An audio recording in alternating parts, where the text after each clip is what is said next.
ಎಲ್ಲರಿಗೂ ನಮಸ್ಕಾರ. ಹಿರಿಯರ ಅನುಭವದ ಮಾತುಗಳು.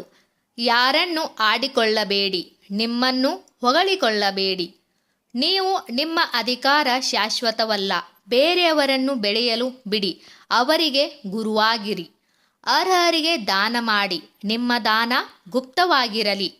ಮಠ ಮಂದಿರಗಳ ಸ್ವತ್ತು, ಹಣಕಾಸು, ಒಡವೆ ವಿಷಯವೆಂದು ತಿಳಿಯಿರಿ. ಅದನ್ನು ದುರುಪಯೋಗ ಮಾಡಿದರೆ ಶಿಕ್ಷೆ ನಿಮ್ಮ ಬೆನ್ನ ಹಿಂದೆ ಇರುವ ನೆರಳಿನಂತೆ ತಿಳಿಯಿರಿ. ಮನೆಯಲ್ಲಿ ನಿಂತಿರುವ ಗೋಡೆ ಗಡಿಯಾರ, ಕೈಗಡಿಯಾರ, ಹೊಲಿಗೆ ಯಂತ್ರ, ಸೈಕಲ್, ಸ್ಕೂಟರ್ ಇತ್ಯಾದಿ ದುರಸ್ತಿ ಮಾಡಿಕೊಳ್ಳಿ, ಇಲ್ಲವೇ ವಿಲೇವಾರಿ ಮಾಡಿ. ಭಗವಂತನಲ್ಲಿ ಏನೂ ಬೇಡಬೇಡಿ, ಬೇಡಿ ಭಿಕ್ಷುಕರಾಗಬೇಡಿ. ನಿಮಗೆ ಬೇಕಾದಾಗ ಸಿಕ್ಕೇ ಸಿಗುತ್ತದೆ. ಹಾಲು ಮೊಸರು ಅಡಿಗೆ ಎಣ್ಣೆ ಒಟ್ಟಿಗೆ ತರಬೇಡಿ. ಶನಿವಾರ ಉಪ್ಪು ಎಣ್ಣೆ ತರಬೇಡಿ. ಅನಾವಶ್ಯಕವಾಗಿ ಹೆಚ್ಚು ಚಪ್ಪಲಿಗಳನ್ನು ಖರೀದಿಸಬೇಡಿ. ಹಸುಗಳಿಗೆ ಪಕ್ಷಿಗಳಿಗೆ ಪಾತ್ರೆ ತೊಳೆದ ನೀರು ಮುಸುರೆ ಹಾಕಬೇಡಿ. ಒಬ್ಬರು ಹಾಕಿಕೊಂಡ ಬಟ್ಟೆ ಒಡವೆ ಇನ್ನೊಬ್ಬರು ಬಳಸಬೇಡಿ. ಪ್ರಯಾಣದಲ್ಲಿ ಅಪರಿಚಿತರಿಂದ ನೀರು ತಿಂಡಿ ತೆಗೆದುಕೊಳ್ಳಬೇಡಿ. ಮನೆಯ ಒಳಗೆ ಚಪ್ಪಲಿ ಶೂ ತರಬೇಡಿ, ಹೊರಗೆ ಇಡೀರಿ. ದೇವಾಲಯ ಮಠ ಮಂದಿರಗಳಿಗೆ ಹೋದಾಗ ಅಕಸ್ಮಾತ್ ಚಪ್ಪಲಿ ಕಳೆದರೆ ಬದಲಾದರೆ ನಿಮ್ಮ ಕರ್ಮ ಕಳೆಯಿತು ಎಂದು ತಿಳಿಯಿರಿ. ಹರಿದ ತೂತಾದ ಒಳ ಉಡುಪು, ಬನಿಯನ್, ಅಂಗಿ, ಪ್ಯಾಂಟು, ಚಪ್ಪಲಿ ಧರಿಸಬೇಡಿ. ನಿಮಗೆ ಎಷ್ಟು ಹಣವಿದ್ದರೂ ಸಾಕಾಗುವುದಿಲ್ಲ. ಹಾಗಂತ ಅನಾವಶ್ಯಕವಾಗಿ ಹಣ ಖರ್ಚಾಗುತ್ತದೆ. ಅನ್ನ ಸಾರು ಪಲ್ಯ ಪದೇ ಪದೇ ಬಿಸಿ ಮಾಡಿ ಸೇವಿಸಬೇಡಿ.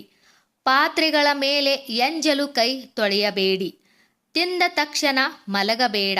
ಹಿರಿಯರ ಮುಂದೆ ಕಾಲು ಚಾಚಿ ಕುಳಿತುಕೊಳ್ಳಬೇಡಿ. ಕಾಲ ಮೇಲೆ ಕಾಲು ಹಾಕಿ ಕೂರಬೇಡ. ಒಂಟಿ ಬಾಳೆ ಎಲೆ ಮನೆಗೆ ತರಬೇಡ. ಊಟ ಮಾಡಿದ ಮೇಲೆ ಕೈ ಒಣಗಿಸಬೇಡ. ಮುಸ್ಸಂಜೆ ಹೊತ್ತಲ್ಲಿ ಮಲಗಬೇಡ.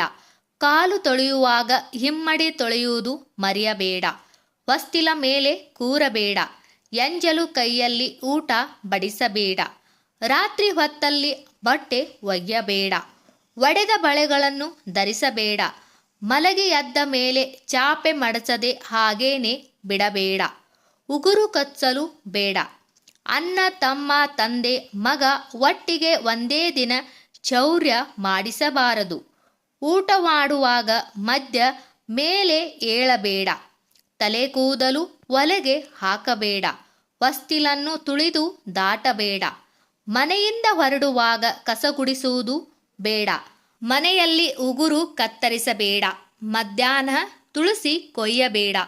ಹೊತ್ತು ಮುಳುಗಿದ ಮೇಲೆ ಕಸ ಗುಡಿಸಬೇಡ. ತಲೆ ಬಾಚಬೇಡ. ಉಪ್ಪು ಮೊಸರು ಸಾಲ ಕೊಡುವುದು ಬೇಡ. ಬಿಸಿ ಅನ್ನಕ್ಕೆ ಮೊಸರು ಹಾಕಬೇಡ. ಸೋಮವಾರ ತಲೆಗೆ ಎಣ್ಣೆ ಹಚ್ಚಬೇಡ. ಒಂಟಿ ಕಾಲಲ್ಲಿ ನಿಲ್ಲಬೇಡ. ಮಂಗಳವಾರ ತವರಿಂದ ಮಗಳು ಗಂಡನ ಮನೆಗೆ ಹೋಗುವುದು ಬೇಡ. ಶುಕ್ರವಾರ ಸೊಸೆಯನ್ನು ತವರಿಗೆ ಕಳಿಸುವುದು ಬೇಡ. ಈ ವಿಡಿಯೋದಲ್ಲಿರುವ ಹಿರಿಯರು ಹೇಳಿರುವ ಎಲ್ಲ ಮಾತುಗಳು ನಿಮಗೆ ಇಷ್ಟವಾದರೆ ದಯವಿಟ್ಟು ನಮ್ಮ ಚಾನಲ್ ಸಬ್ಸ್ಕ್ರೈಬ್ ಮಾಡಿ, ವಿಡಿಯೋಗೆ ಲೈಕ್ ಮಾಡಿ, ವಿಡಿಯೋನ ಶೇರ್ ಮಾಡಿ. ಎಲ್ಲರಿಗೂ ಧನ್ಯವಾದಗಳು.